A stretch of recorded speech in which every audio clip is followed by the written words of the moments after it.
Desa Trunyan. Desa ini terletak di tepi Danau Batur, Kintamani, Bali. Yang membuat Trunyan berbeda dari tempat lain bukan soal mistisnya saja, tapi soal cara warganya memperlakukan orang yang sudah meninggal. Di sini, jenazah tidak dikubur dan tidak dibakar. Mereka diletakkan begitu saja di atas tanah, di bawah pohon besar bernama Taru Menyan.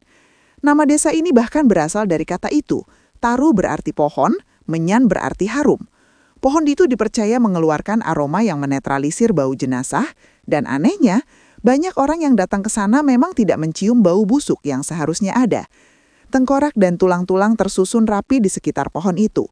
Ada yang bilang ini tradisi kuno yang sudah berjalan ratusan tahun, dan warga Trunyan menjaganya dengan ketat. Tidak semua orang boleh dimakamkan di sini, hanya mereka yang meninggal secara wajar, sudah menikah, dan tidak cacat. Orang luar yang datang sering merasa ada sesuatu yang berat di tempat ini, seolah sedang diawasi. Entah itu sugesti atau bukan, suasana di Trunyan memang tidak seperti tempat lain di Bali. Desa Kemiren. Desa ini berada di Banyuwangi, Jawa Timur, dan dihuni oleh masyarakat Osing, suku asli Banyuwangi yang punya tradisi dan kepercayaan tersendiri.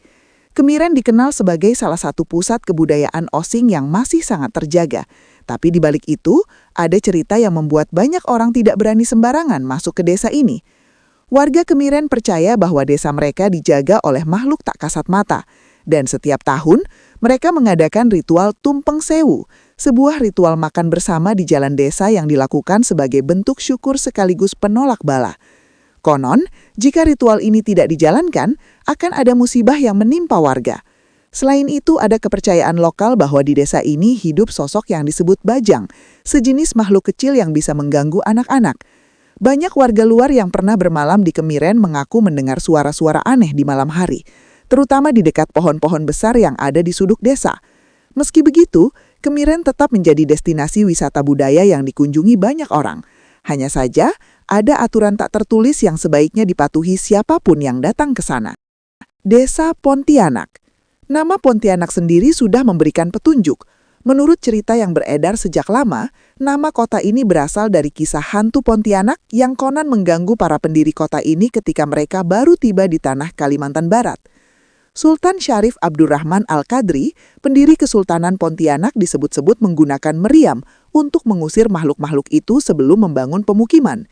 Di kawasan Pontianak Lama, ada beberapa kampung tua yang warganya masih percaya bahwa makhluk-makhluk itu belum benar-benar pergi.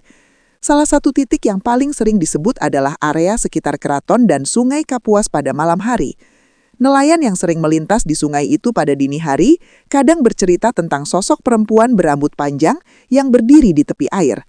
Kisah ini bukan sekadar dongeng. Bagi sebagian besar warga asli Pontianak, ini adalah bagian dari keseharian yang sudah mereka terima turun-temurun. Ada yang menganggapnya biasa saja, ada yang masih sangat berhati-hati jika harus keluar malam di kawasan tertentu. Desa Wairebo. Jauh di pegunungan Flores, Nusa Tenggara Timur, ada sebuah desa yang tersembunyi di ketinggian sekitar 1.200 meter di atas permukaan laut. Untuk sampai ke sana, orang harus berjalan kaki mendaki hutan selama beberapa jam. Wairebo dihuni oleh masyarakat yang hidup dalam rumah tradisional berbentuk kerucut tinggi yang disebut Mbaru Niang. Desa ini sudah mendapat pengakuan UNESCO dan menjadi salah satu desa wisata paling ikonik di Indonesia. Tapi bukan itu yang membuat namanya masuk ke dalam daftar ini. Warga Wairebo percaya bahwa leluhur mereka masih tinggal bersama mereka, hadir secara spiritual di dalam rumah dan di sekitar desa. Ritual pemanggilan arwah leluhur masih rutin dilakukan, dan tamu yang datang pun diwajibkan mengikuti upacara penyambutan yang melibatkan doa kepada roh nenek moyang.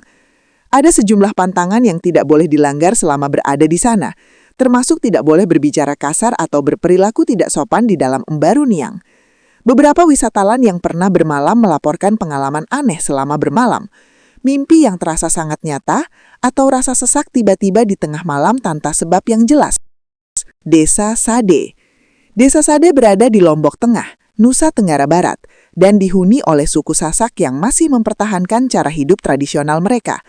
Rumah-rumah di sini dibuat dari bambu, kayu, dan atap ilalang, dan lantainya, ini yang sering membuat pengunjung baru terkejut, dilumuri dengan kotoran kerbau yang sudah dikeringkan. Warga percaya bahwa kotoran kerbau punya kemampuan mengusir nyamuk dan serangga, sekaligus membuat lantai menjadi lebih kuat. Tapi selain keunikan fisik itu, sade juga punya sisi yang lebih gelap. Ada tradisi yang disebut merarik, semacam kawin lari yang sudah berlangsung lama, dan dalam beberapa versi cerita yang beredar, prosesnya melibatkan kekuatan gaib untuk membuat perempuan yang dituju mau ikut pergi. Selain itu, warga Sade percaya pada keberadaan dukun yang bisa mengirim penyakit atau keberuntungan. Orang-orang dari luar yang pernah menyinggung atau tidak menghormati adat setempat disebut mengalami kejadian-kejadian tidak menyenangkan setelah pulang dari desa ini. Apakah itu kebetulan? Tidak ada yang benar-benar bisa memastikan. Desa Bena. Desa Bena terletak di kaki Gunung Ineri, Bajawa, Flores, Nusa Tenggara Timur, dan merupakan salah satu desa megalitik yang masih hidup di Indonesia. Di sini, batu-batu besar berdiri di tengah desa sebagai tempat pemujaan leluhur yang disebut ngadu dan baga. Usia desa ini diperkirakan sudah lebih dari 1.200 tahun, dan warganya masih menjalankan ritual adat secara teratur. Yang membuat Bena masuk ke dalam daftar ini adalah keyakinan warganya bahwa batu-batu megalit itu bukan sekadar simbol. Mereka percaya bahwa leluhur mereka benar-benar bersemayam di dalam batu-batu itu. Menyentuh atau duduk sembarangan di atas batu itu dianggap sebagai penghinaan yang bisa mendatangkan kutukan. Beberapa pengunjung yang tidak mematuhi larangan ini mengaku mengalami demam tinggi atau kecelakaan kecil tak lama setelah pulang. Warga Bena sendiri tidak menganggap hal-hal seperti itu sebagai cerita seram. Bagi mereka, itu adalah konsekuensi alami dari tidak menghormati apa yang sudah ada jauh sebelum mereka lahir. Ada ketenangan di desa ini, tapi juga sesuatu yang terasa menggantung di udara, sesuatu yang tidak bisa dijelaskan begitu saja. Desa Kanekes. Kanekes adalah nama resmi wilayah yang dihuni oleh suku Baduy yang berada di pedalaman Banten. Masyarakat Baduy Dalam adalah kelompok yang paling tertutup di antara mereka. Tidak menggunakan listrik, tidak memakai alas kaki, tidak boleh difoto, dan hampir tidak pernah berinteraksi dengan dunia luar. Mereka hidup sepenuhnya sesuai dengan aturan adat yang mereka sebut pikukuh. Kisah mistis seputar Baduy Dalam sudah beredar sangat lama. Banyak orang percaya bahwa para pemimpin spiritual mereka, yang disebut puun, memiliki kemampuan yang tidak dimiliki manusia biasa, termasuk mengetahui kejadian di tempat jauh tanpa alat komunikasi apapun. Ada juga cerita tentang siapapun yang mencoba masuk ke wilayah inti Baduy Dalam tanpa izin akan dihadapkan pada kejadian-kejadian yang membuat mereka berbalik pulang. Tersesat meski jalan sudah jelas, atau tiba-tiba merasa sangat takut tanpa alasan. Wilayah ini memang dijaga secara spiritual dan masyarakatnya sangat serius dalam hal itu. Siapa yang tidak percaya bisa mencoba masuk, tapi banyak yang akhirnya memilih tidak melanjutkan.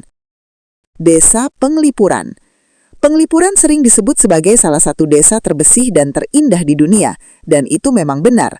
Letaknya di Bangli, Bali, dan tatanan desanya luar biasa teratur. Jalan utama lurus memanjang, rumah-rumah tersusun rapi, dan hampir tidak ada sampah berserakan. Tapi di ujung desa, ada satu area yang diberi nama hutan bambu, dan di balik keindahannya menyimpan sesuatu yang tidak banyak dibicarakan kepada wisatawan. Warga setempat menyebut kawasan itu sebagai tempat yang tidak boleh dimasuki sembarangan, terutama setelah matahari terbenam. Ada kepercayaan bahwa hutan bambu itu dihuni oleh makhluk-makhluk halus yang menjaga desa. Selama desa tetap terjaga dan adat dijalankan dengan benar, makhluk-makhluk itu disebut bersikap netral. Tapi jika ada yang melanggar aturan, buang sampah sembarangan, berkata kasar, atau memasuki area terlarang, cerita-cerita tidak menyenangkan bisa muncul. Beberapa turis yang pernah nekat masuk ke dalam hutan bambu itu sendirian di sore hari mengaku keluar dengan perasaan seperti diikuti, meski tidak ada siapapun di belakang mereka. Desa Tarung. Desa Tarung berada di Waikabubak, Sumba Barat, Nusa Tenggara Timur, dan merupakan salah satu kampung adat tertua di Pulau Sumba. Di sini, kubur batu besar berdiri di tengah-tengah perkampungan, bukan di tepi desa, bukan di luar pemukiman, tapi benar-benar di antara rumah-rumah yang masih dihuni. Warga Tarung hidup berdampingan dengan makam leluhur mereka setiap hari. Ini bukan karena keterbatasan lahan, tapi karena keyakinan bahwa leluhur harus tetap dekat dengan keturunannya agar bisa terus memberikan perlindungan. Ritual Wula Podu, sebuah upacara adat besar yang berlangsung setiap tahun, dilakukan di sini dengan melibatkan pantangan-pantangan ketat yang harus dipatuhi oleh seluruh warga. Termasuk tidak boleh memasak dengan api besar, tidak boleh ribut, dan tidak boleh keluar malam. Orang luar yang kebetulan berada di desa selama periode ini sering merasa suasana berubah drastis, lebih sunyi, lebih berat, dan ada perasaan bahwa sesuatu sedang mengamati dari arah yang tidak bisa ditunjuk. Warga sendiri menganggap itu normal. Bagi mereka, leluhur memang sedang hadir. Desa Ciburui. Desa Ciburui terletak di Kabupaten Bandung Barat, Jawa Barat, dan dikenal sebagai salah satu kampung adat Sunda yang masih hidup dan aktif menjaga tradisi leluhurnya. Di sekitar desa ini ada kawasan hutan dan danau yang oleh warga setempat disebut tidak boleh diganggu. Ada sumber mata air dan pohon-pohon tertentu yang dianggap sekeramat, dan warga percaya bahwa disitulah para penunggu berdiam. Ciburui sering dikaitkan dengan kisah-kisah tentang orang yang hilang di hutan sekitar desa atau tentang suara gamelan yang terdengar di tengah malam, padahal tidak ada acara apapun. Masyarakat adat di sini masih rutin melakukan ritual ngalaksa, sebuah upacara pengolahan beras khusus yang dipersembahkan kepada leluhur dan penjaga gaib kampung.